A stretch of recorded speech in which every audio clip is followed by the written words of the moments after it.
नमस्कार, मी विजय शेंडगे बोलतो।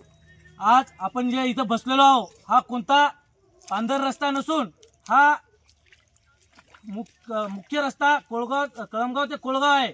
मुख्य बाजारपेठेपासून 20 किलोमीटर आहे। आज मालेगाव तालुक्यातील शेवटचं टोक हे गाव आहे आणि या गावाकडे लक्ष द्यायला कोणताही लोकप्रतिनिधी जसं आमदार साहेब असतील, खासदार साहेब असतील किंवा जिल्हा परिषद सदस्य असतील ते फक्त इलेक्शन पुरतं गावात येतात, मतं मागतात, मतं घेतात, पण त्यानंतर कोणीही आमच्या गावाकडे लक्ष द्यायला तयार नाही। आज जर परिस्थिती पाहिली तर शाळेतले मुलं असतील, वयोवृद्ध लोक असतील, आमच्या माता भगिनी असतील, कित्येक डिलिव्हरीचे पेशंट रस्त्याने डिलिव्हरी झाल्या, कित्येक लोक मृत्युमुखी पडले या रस्त्याच्या कारणामुळे। आज जर परिस्थिती बघितली तर पांढर रस्त्यापेक्षाही बेहतर या रस्त्याची अवस्था झालेली आहे।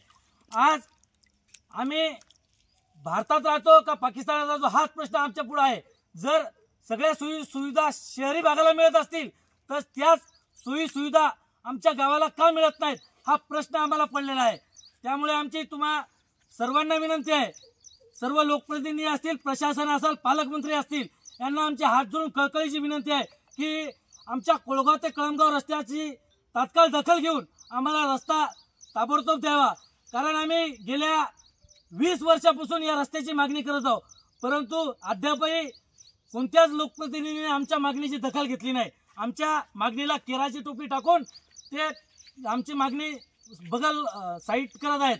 त्यामुळे आम्ही तुम्हाला हात जोडतो आणि विनंती करतो, आमदार साहेब, खासदार साहेब, जिल्हा परिषद सदस्य साहेब, पालकमंत्री साहेब आणि एवढंच काय तर मुख्यमंत्री साहेब आणि उपमुख्यमंत्री साहेब, तुम्ही मोठमोठ्या बाता करता, परंतु जर एका छोट्याशा गावाला जायला रस्ता देत नसाल तर मग आमचा या देशात राहून उपयोग काय, या राज्यात राहून उपयोग काय हा प्रश्न आम्हाला पडलेला आहे। तर आमची तुम्हाला कळकळीची विनंती, आमच्या लहान लहान चिमुकले मुलं आहेत त्यांना शाळेत जायला आज अडचण येते, त्यामुळे तुम्ही तात्काळ आमचा हा रस्ता मंजूर करून आमच्या गावाला न्याय द्यावा, अन्यथा आम्ही इथून पुढे येणाऱ्या इलेक्शनमध्ये सर्व गावकरी मिळून बहिष्कार टाकू। एवढंच बोलतो आणि थांबतो। जय हिंद, जय महाराष्ट्र।